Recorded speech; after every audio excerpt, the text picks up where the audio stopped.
what just happened? I thought I won the property for 22,000. Well, you forgot about the 10% buyer's premium. We got to get paid. We don't do this for free. We're the auction house.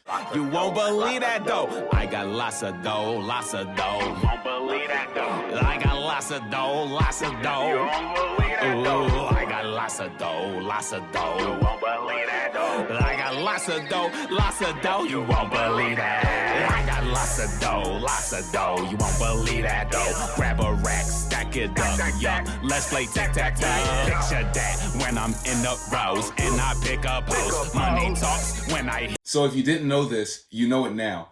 Online auctions and or live auctions, which are now with the COVID epidemic, they're switching all to being online.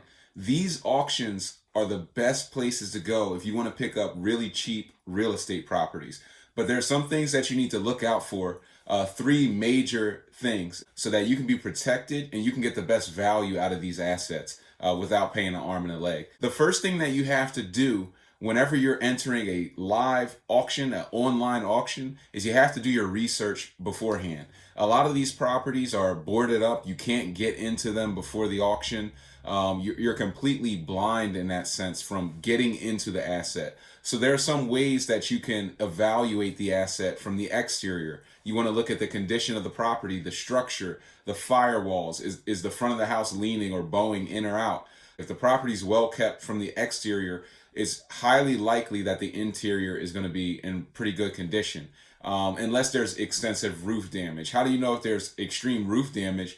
Look for trees that are overhanging the roof. If there's a tree growing very close to the house, it could impact the foundation, but those branches hanging over the roof, well, when those leaves fall off, they drop debris, and that retains water on that roof, and it essentially eats through the roof over time, which will create water damage in that property and all types of problems that you really don't want to bid on an auction, win a property, and find out about. You also need to research title. You need to research ownership records. There's just a ton of research I can't even cover in just this quick update for you guys, but you have to do your research. It should be rules number 1, 2, and 3, but it's the top for a reason. Number 2, the buyer's premium.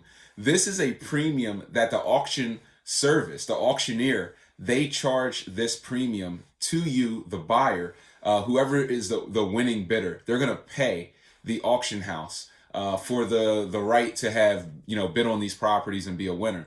This buyer's premium is typically around 10%. So you have to factor this into your pricing, right? You might win a property. Let's say you bid on it. You had a price target of, well, I'm going to go up to 22,000, and you go up to 22,000, you win.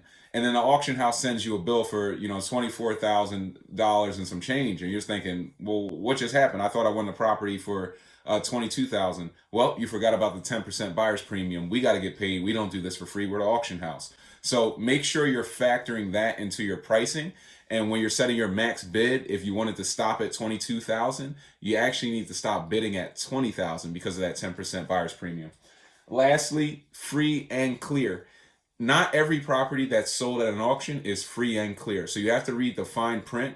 You have to know what you're buying. Mortgage foreclosures, sometimes these types of auctions can still have liens associated with the property that you're not aware of if you're not doing, number 1, your research. But there are other types of auctions where they essentially guarantee that they've wiped out all liens, things like a tax sale. If the municipality is auctioning off this property, they're essentially going to guarantee that this is free and clear.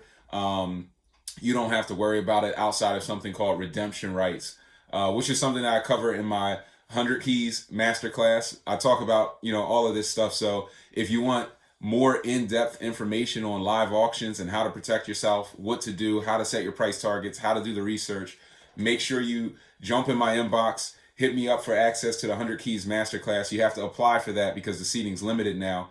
And make sure you guys take me up on one of my free group sessions. If you're not really sure if you want to buy the 100 Keys Masterclass, you don't know if you're ready to take that step, make sure you join me for one of the free group sessions via Zoom, where we just get together, we answer all your questions in a nice private setting, and it's a good way for us to get started in building this journey together. So looking forward to seeing you guys in the group sessions.